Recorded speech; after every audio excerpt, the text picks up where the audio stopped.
Narrow gauge steam on this side of the country is quite rare and extensively hard to find. But this is not the case in Boone, North Carolina. Located here is the Tweetsee Railroad Theme Park. In Yukon Queens Steam Spectacular, you will witness some of the finest steam action on this incredible little railroad. So sit back and relax as 190 puts on a fantastic show pulling trains and carrying passengers.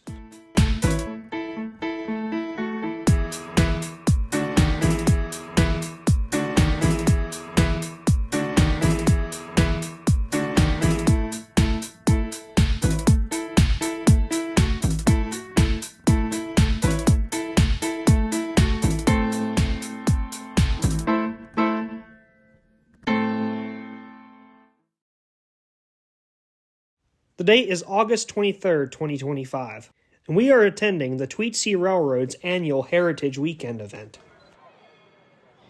It is a chilly, cloudy morning at the Tweetsee Railroad, as engine number 190 pulls into the depot with the first train of the day. This year, 190 will look a little bit different than she usually does.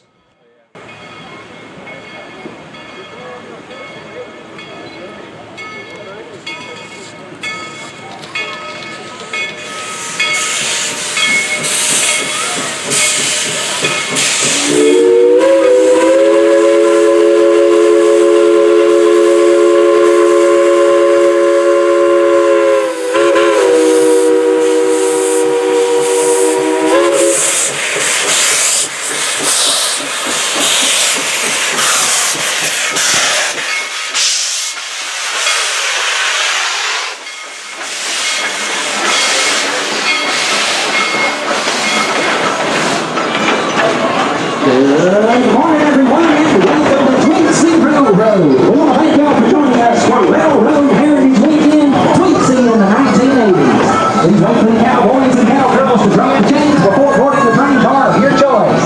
Our first train departs at 10:30. Pulling the trains today is engine number 190.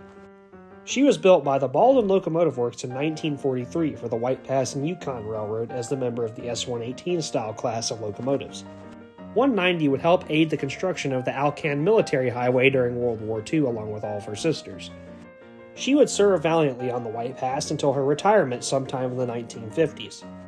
She would sit unused until 1960 when Grover Robbins Jr. purchased the locomotive for the then growing theme park Tweetsee Railroad.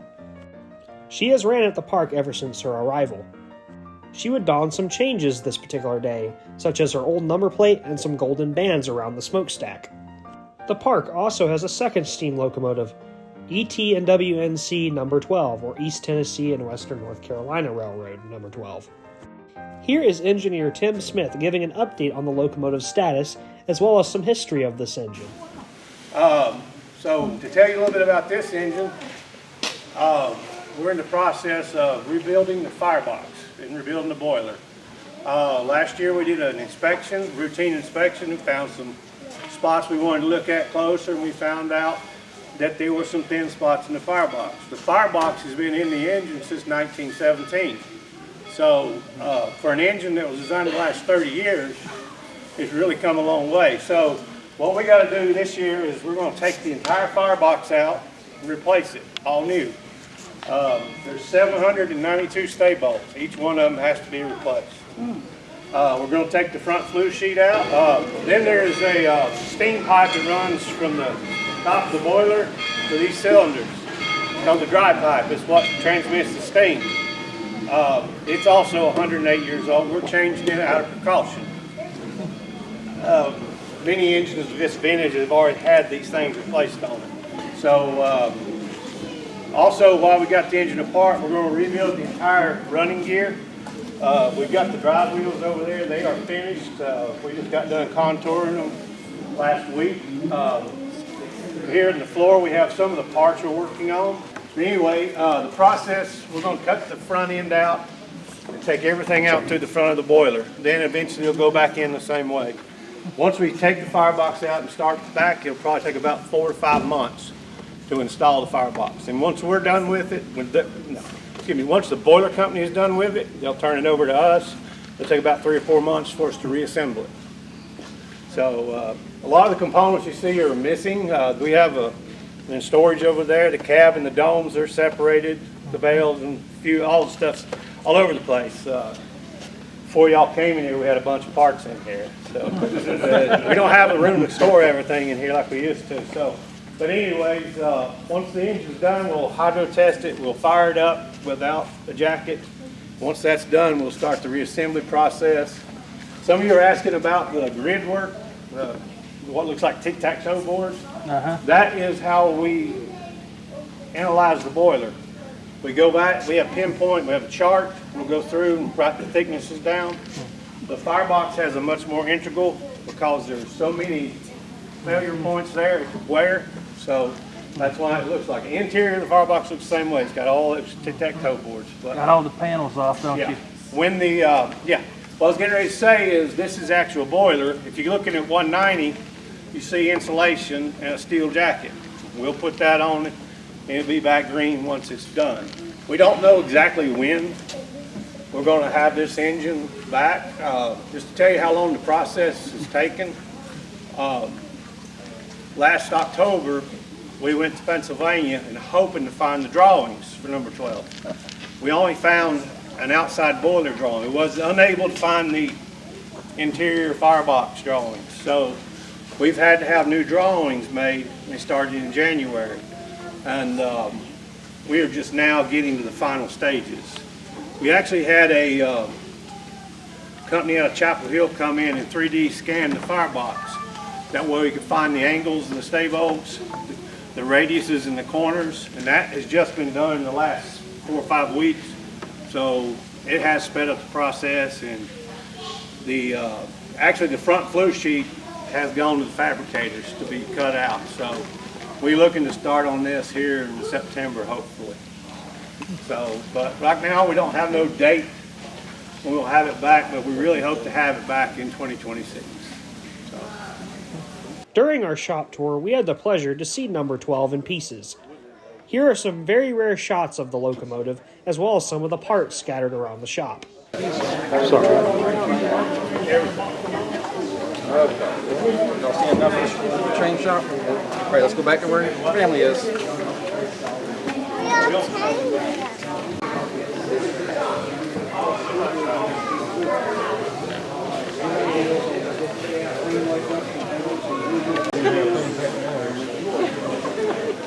Well, I grew up in 1987.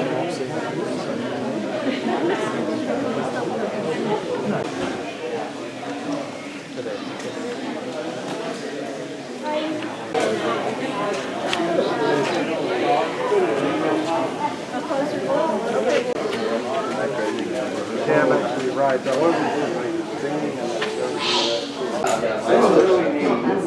And the whole reason they did that is because After our shop tour and update of 12, we make our way over to the Hacienda to get our first shot of 190 for the day.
Y'all come back and ride with us again real soon. Bye-bye now. Welcome back to town, folks. Once again, please remain seated until the train gets come to a safe and complete stop.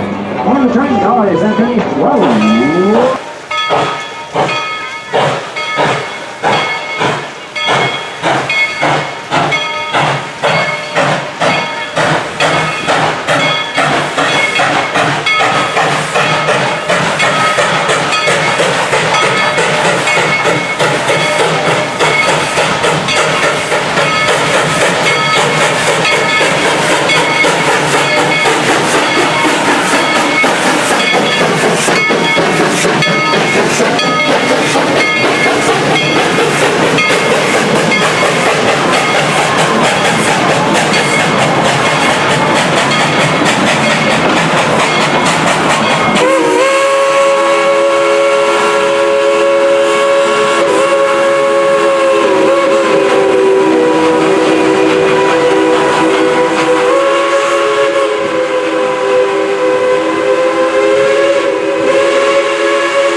2013.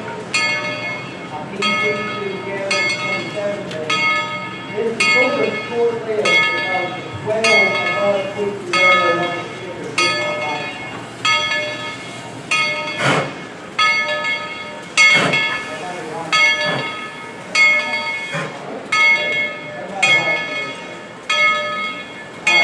We can call it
last train of the day is about to commence.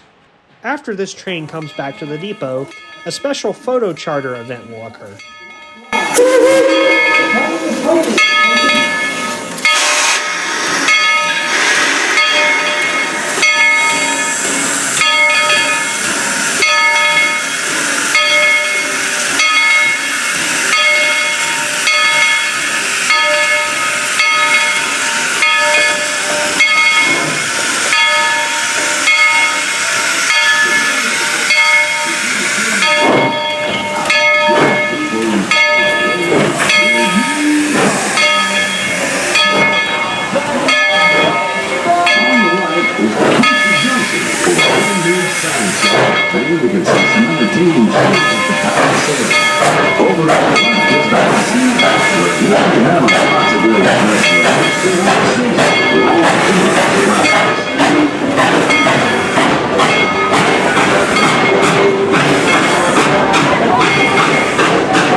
Welcome back to town, folks. Once again, please remain seated until the train has come to a safe and complete stop. After the last train of the day enters the depot, the train will back up, then will come around to the depot once again to pick up the photographers.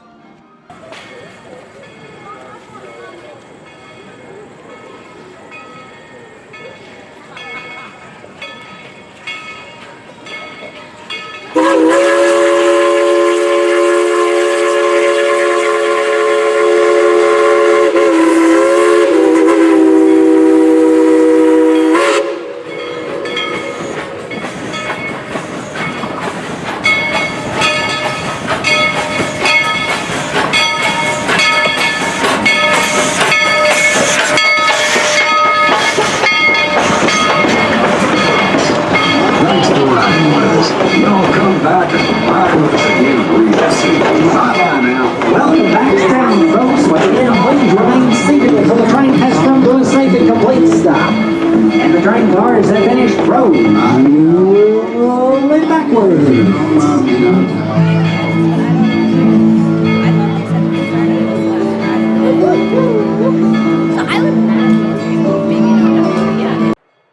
We now make our way to Dead Horse Trestle for the first run-by.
After our shots at Dead Horse Trestle, we will now make our way to the Frontier Outpost to get our last shots of the night.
After the photo run-bys, the photographers will get back on the train and we will make our way back to the depot.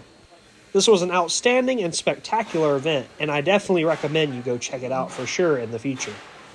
We hope you enjoyed this video, and if you like what you saw, please consider to subscribe to my YouTube channel at Matt Dotson Railfan Productions. Tweetsy Railroad is a magnificent little railroad, and you will not want to miss your opportunity to visit here if you ever find yourself in the Boone area. And with that being said, Matt Dotson Railfan Productions signing off.